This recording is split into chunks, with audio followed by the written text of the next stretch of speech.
When most people first hear about crypto, they hear about Bitcoin. Bitcoin becomes the headline. Bitcoin becomes the obsession. Bitcoin becomes the thing everybody argues about online. But here's what most people don't realize: Bitcoin was only the beginning. Because after Bitcoin proved digital money could exist, another project came along and asked a much bigger question. What if blockchain could do more than just move money? And honestly, that question changed the entire crypto industry forever. Because Bitcoin introduced digital money, Ethereum introduced programmable money. And that single idea created decentralized apps, DeFi, NFTs, stablecoins, blockchain games, digital ownership, and an entire new internet economy worth hundreds of billions of dollars. Now, if that sounds confusing, don't worry. Because most people explain Ethereum in the most complicated way possible. So in this video, I'm going to simplify everything. What Ethereum actually is, how it's different from Bitcoin, what smart contracts are, why people build apps on Ethereum, how DeFi works, why NFTs exploded, and why Ethereum became one of the most important technologies in crypto. Because whether crypto succeeds long-term or not, Ethereum completely changed what people believed blockchain technology could do. My name is Tito, and I spend way too much time thinking about money, technology, and how financial systems evolve over time. If you're someone who hears terms like Ethereum, DeFi, or smart contracts and immediately feels lost, make sure to hit the subscribe button and give this video a thumbs up if this helps you out. Alright, let's start with the biggest difference between Bitcoin and Ethereum. Because this changes everything. Part 1, a Bitcoin vs Ethereum. Here's the simplest explanation possible. Bitcoin was designed to be digital money. Ethereum was designed to be a programmable platform. That's the key difference. Bitcoin focuses mainly on one thing: sending and storing value. Ethereum said, what if we could build entire applications on blockchain technology? And honestly, that idea unlocked an entirely new world. Think about Bitcoin like a calculator. It does one thing very well. Ethereum is more like a smartphone. Developers can build thousands of different things on top of it. And this is where things get really interesting, because Ethereum introduced something called smart contracts.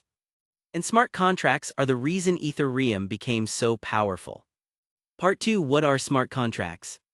Now don't let the word contract scare you. This sounds more complicated than it actually is.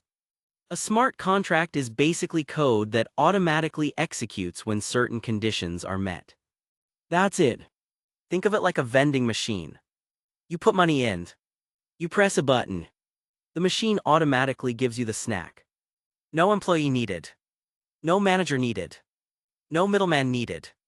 Ethereum works similarly.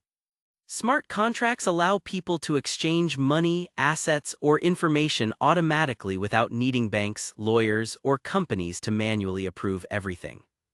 Now here's what most people don't realize: this idea is incredibly powerful. Because suddenly, developers could build financial systems directly on blockchain technology. Not just currencies, entire applications. And once that happened, crypto evolved way beyond Bitcoin. Part 3, apps on the blockchain. This is where Ethereum completely changed crypto forever. Ethereum allowed developers to build decentralized applications, often called dApps. Now imagine apps like banking apps, lending apps, trading apps, games, marketplaces, except instead of running on a company's servers, they run on blockchain networks. Meaning no single company fully controls them. And this created an entirely new digital economy. Now obviously, this comes with advantages and disadvantages. Advantages: global access, transparency, fewer middlemen, censorship resistance. Disadvantages: bugs, hacks, scams, complexity, lack of regulation, and honestly, this is one reason crypto became so chaotic. Because innovation started happening incredibly fast. Anyone could build financial tools. Anyone could launch tokens. Anyone could create projects. Which created massive opportunity, but also massive risk. And this leads directly into one of Ethereum's biggest innovations, DeFi. Part 4, what is DeFi? DeFi stands for Decentralized Finance. And this is probably one of the most important concepts in modern crypto. Because DeFi basically tries to recreate traditional financial services without traditional financial institutions. Now think about normal banking. If you want to borrow money, lend money, earn interest, exchange currencies, you usually need banks. DeFi attempts to replace those systems using smart contracts. So instead of a bank employee approving transactions, code handles the process automatically. And for many people, this sounded revolutionary. Because suddenly anyone with internet access could participate. No bank account required. No country restrictions. No permission required. Now here's the crazy part. At one point, tens of billions of dollars flowed into DeFi platforms. People were lending crypto, borrowing crypto, earning yield, trading assets, and building entire businesses inside blockchain ecosystems. But here's the thing: just because something is decentralized doesn't mean it's safe. And this is where many beginners got wrecked. Because DeFi also became filled with hack scams, failed projects, and unsustainable hype.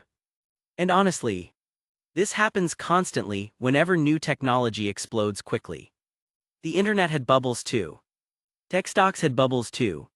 Crypto is not unique in that sense. Part 5: NFTs and why people lost their minds. Okay. Now let's talk about NFTs.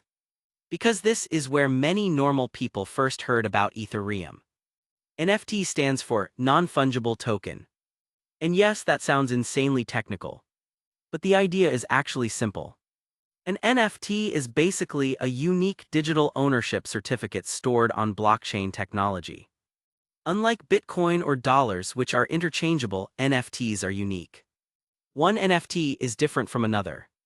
And this allowed people to create ownership for digital art, music, collectibles, gaming items, memberships, online identities. Now, during the NFT boom, things got completely insane. People were spending thousands, hundreds of thousands, even millions of dollars on digital images.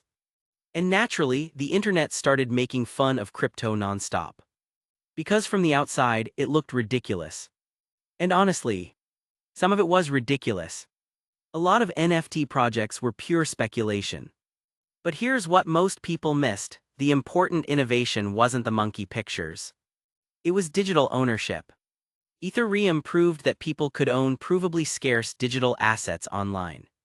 That concept may become much bigger long-term than the speculative hype itself. Part 6: Stablecoins, the most important crypto you don't hear about. Now this is where things get really interesting. Because stablecoins might actually be one of crypto's most important inventions. A stablecoin is a cryptocurrency designed to stay stable in value, usually pegged to the US dollar. So one stablecoin approximately $1. Now you might be thinking, wait, if crypto is supposed to replace money, why create digital dollars? Because volatility is a huge problem. Bitcoin can rise 10% in a day, then fall 15%. That makes normal spending difficult. Stablecoins solve this problem by combining blockchain speed, digital transferability with stable pricing, and today, billions of dollars move through stablecoins constantly. People use them for trading, international payments, savings, DeFi, transferring money globally, and honestly, stablecoins may end up becoming one of the most practical uses of blockchain technology. Because they bridge traditional finance and crypto together. Part 7: Why Ethereum became so important. Here's what most people don't realize. Ethereum didn't just create a cryptocurrency. It created an ecosystem. Developers worldwide started building on Ethereum, which created exchanges, lending platforms, NFT markets, stablecoins, blockchain games, decentralized organizations, and because so many projects built on Ethereum became the foundation for huge parts of the crypto industry. Now obviously Ethereum has competitors today. A lot of competitors. Because once people saw what smart contracts could do, everyone wanted to build faster and cheaper alternatives. But Ethereum still remains one of the most influential blockchain networks ever created. Because it expanded crypto from internet money into internet infrastructure, and that's a massive shift. Part 8, the biggest Ethereum misconceptions. Now let's clear up a few misconceptions. Misconception 1, Ethereum and Bitcoin are basically the same. Not really. Bitcoin mainly focuses on money and scarcity. Ethereum focuses on programmable applications and ecosystems. Very different goals. Misconception 2, smart contracts eliminate all trust. No. Smart contracts reduce some forms of trust, but humans still build the systems. And humans can write bad code, create scams, manipulate users, make mistakes, so risk still exists. A lot of risk. Misconception 3, all NFTs are scams. Some absolutely were cash grabs. But the underlying technology behind digital ownership is very real. The hype and the technology are two separate conversations. Misconception 4, crypto is only about investing honestly. This is probably the biggest misunderstanding. Crypto is also about ownership *, digital identity, financial systems, internet infrastructure, and decentralized networks. Investing is only one piece of the puzzle. Part 9, the real reason Ethereum matters. Here's the deeper reason Ethereum became so important. Ethereum challenged the idea that the internet must always rely on giant centralized companies. Think about how the internet works today. Most online activity depends on companies like banks, payment processors, social media platforms, marketplaces *, app stores. Ethereum introduced the possibility of internet systems that operate more like public infrastructure. Now, whether that fully succeeds long-term, we still don't know. There are still huge problems: scalability, regulation, user experience, scams, security risks, but Ethereum fundamentally changed the conversation. And honestly, that's why it became one of the most influential technologies in crypto history. Look, you do not need to become a blockchain developer. You do not need to buy random coins hoping to get rich overnight. And you definitely should not blindly follow hype online. But understanding Ethereum, that's becoming increasingly valuable. Because Ethereum introduced ideas that are already reshaping finance, digital ownership, payments, and internet infrastructure itself. Now, will every crypto project survive? Absolutely not. Most probably won't. But the technologies Ethereum introduced are likely going to influence the future of the internet for a very long time. Okay, but how do normal people actually buy crypto safely? Because understanding crypto is one thing. Actually entering the market without getting scammed is a completely different challenge. And trust me, that's where most beginners make their first huge mistake.